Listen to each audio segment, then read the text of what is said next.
Chapter 46. I and J. If there was a source of fresh water, they weren't able to find it. They returned to the beach, avoiding the few crabs they came across, carrying the violin case and 2 other pieces of luggage. "Smells like smoke," said Lou. Ina sniffed. "That's Jacob's cooking." As they came out of the marsh, they saw Jacob whittling down a piece of wood as Jessica and Brennan worked at getting the plugs to fit the crab claws. "Hey, were you guys able to find any water?" said Jacob. "Nah, bro. Everything we found was salty. We did find some of the luggage they left behind, though." "Hey, you got the violin. Awesome." Jacob got up to take the case from Manu. "All right, well, grab some crab meat. We'll start loading up while you guys eat." Ina saw Brennan sitting down, fitting a piece of cloth over a wood stopper Jacob had whittled. She walked over to him. As she approached, he looked up. "Yes?" She pulled out some jelly flowers from her satchel. His eyes went wide and he dropped the crab claw he was holding to stand up. "Amazing! You found some! I'll bring them to the bees! Thank you! The humming was going to drive me crazy! At least someone on this crew can be relied on." He surprised Ina by taking one of her hands in both of his and shaking it emphatically before reaching for the flowers. Then he went to the raft. Ina eyed the pile of charred meat Jacob had burned and raised an eyebrow. Jacob noticed her look. "Oh, the less burned stuff is over there." The 3 of them saw a smaller set of less burned crab meat on a piece of wood. Manu grabbed a piece and took a bite. "Well, I guess it's edible." "Waste of good meat," Ina thought. Ina looked around to see if there was any uncooked left and sighed when she didn't see any. Ina tried a piece. It was a bit chewy, but not as bad as the first fish Jacob had cooked for her.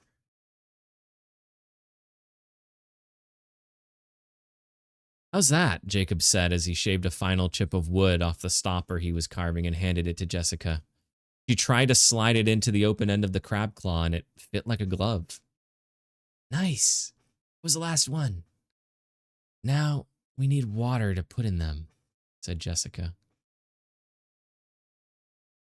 Matt was still unconscious as they shoved off from the island.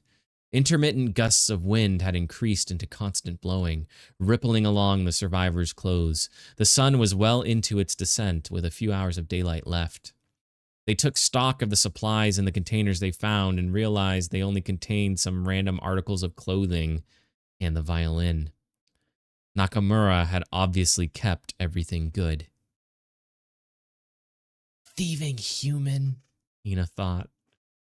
The ocean around them was filled with dozens of sandbars and smaller islands. Multicolored fish swam in schools underneath the raft.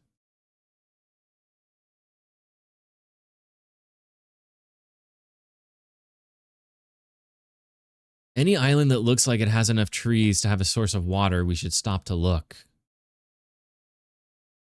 All the nearby ones seemed pretty sparse, so he headed for the one that looked like it had a jungle in the distance.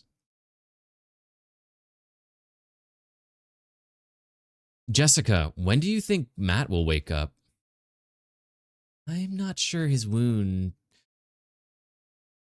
should be fine, but I know he hasn't eaten or had any water for 2 days." "Well, at least there's some crab meat for him." "Matt can't eat that. He'll aspirate." Jacob looked at her dumbly. "It means he'll choke, and it would go into his lung. I can only give him liquids through this NG tube." She held up a translucent plastic tube. "I was able to give him some coconut milk on the island, but I don't think it helped that much. We should be able to at least get some water in him to hold him over until we reach the trade post you mentioned. They have to have some sort of liquid calories there." Jacob nodded. "Yeah, or we'll have to get really good at mashing things. Unless we find a blender." Jessica didn't laugh. "Blender," Ina thought. "No, He's looking at the violin. Hey, Lou, take the sail for a bit. Head for that jungle island in front there. Jacob went for the violin case.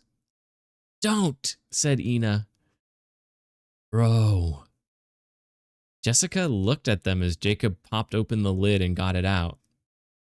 You know how to play the violin? Well, no, but eventually we are going to need hobbies, when we aren't trying not to die.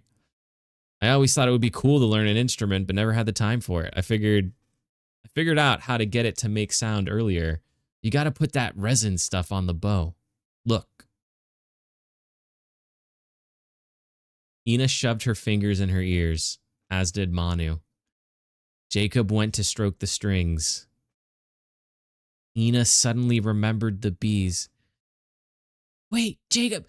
Shriek! The nails on chalkboard sound reverberated out from the violin. Everybody winced.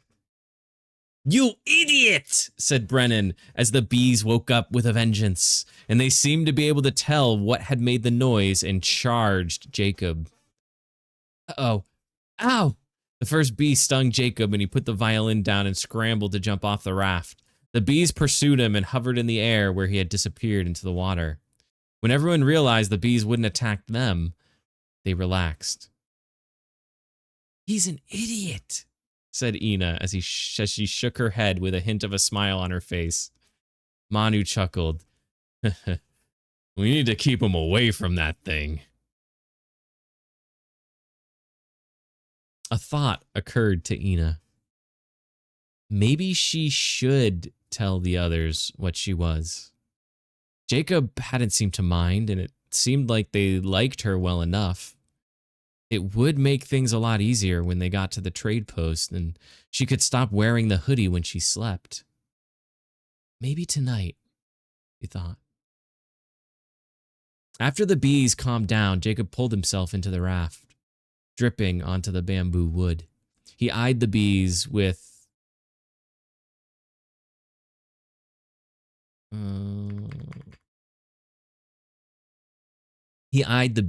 but they had settled back down onto the jelly flowers. They were starting to near the jungle island. So much greenery was present that there had to be a source of water. But as they approached the island, and it loomed bigger, he realized it was big enough that they might not be able to find the source quickly. It was only an hour or two until nightfall. Well, that's going to make it harder to practice, he said. Captain, it may be a sign that you should no longer attempt to use the device, said Lou. Suddenly he cocked his head. Ina heard something faint in the distance. Well, how am I ever going to get... Shh! Ina silenced him. What? Jacob whispered. Then she heard the sound again and recognized it. It was a faint, high-pitched trill coming from ahead. The same kind of trill she made when she was in danger. Sepia Naga? Before she knew what she was doing, she was diving into the water. Jacob saw Ina's legs disappear into the water. What the? And then Lou rushed past him to also dive into the water. What's going on? He saw their shadows moving quickly under the surface of the water toward the beach ahead of them. Dunno, bro. Think they heard something? Ina sprinted through the water with powerful strokes, eyes open under the water. She saw the unmistakable shape of one of the giant reef mantas the Naga used as mounts. It was riderless. As she approached the beach, she clocked two other riderless mantas waiting in the shallows, just barely submerged. She could tell they were distressed. The mantas had the leather straps and saddlebags of Naga outriders that Ina sometimes saw patrolling back near the tidal womb. They were large and looked intimidating, but she knew from observation that they only ate by sucking tiny fish into their huge mouths. She had also memorized and practiced some of the vocalizations the Anguis Naga had used to control them. She tried a calming command as she arrived, but it didn't seem to affect them. The way their wings were rippling in frantic distress gave Ina a bad feeling in the pit of her stomach. She jetted past them and then carefully exposed her head above the surface to get a better look at the beach. She saw two mangled humanoid forms and sand that was splattered with blood. The trill sounded again. It was coming from past the beach, inside the jungle, and above. As they had approached, she had noticed the island rose above the ocean to a decent altitude. She exited the water, focusing on her camo, and cursed, knowing that her clothes would give her away. Drown it! I should have taken them off. Jacob had told her she had to wear clothes at all times around the humans. Her eyes frantically scanned the beach, but there were no signs of danger nearby that she could see. She heard something behind her and glanced back, seeing Lou exit the water with his walking stick. Not a bad swimmer for a human, Ina thought. Something killed them, Ina said as she moved closer, quietly. Two dead sepia naga lay scattered across the beach. Scattered because something powerful had cut clean through their leather armor and then their bodies with enough force that the pieces landed decently far apart. They looked young but were garbed as soldiers. She spotted an obsidian-tipped spear and a dagger lying in the sand. Neither had any blood on them. She bent down and picked up the dagger. These are my people, she thought. The only other sepia naga she had seen in her life had been the strange one-eyed Deruth from the Tidal Island. Lou had also moved forward to investigate, and for once, even he seemed wary and alert, eyes scanning the edge of the jungle. A trill of pain sounded faintly in the distance. One of them is still alive. Ina started to move toward the sound. Ina, stop. Whatever killed those soldiers is likely far too dangerous for us. Jacob is almost here with the raft. Lou grabbed her shoulder.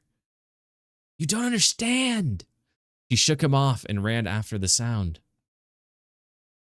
One of my people is in danger, she thought. Jacob watched them investigate the scene on the beach and then saw Ina shake off Lou and run into the jungle. Lou turned and waved them on and chased after her. Damn it! Jacob jumped into the shallows. Manu! Manu landed just after him with a splash. I'm with you, bro. Let's go. He glanced back. Stay with the raft! They ran up the beach, glancing at the dismembered Naga corpses as they passed them. Jacob spotted the spear. Manu, grab that spear. It has to be better than your club. Manu nodded and looked at where Jacob pointed and quickly picked it up, dropping his piece of wood he had been using as a club.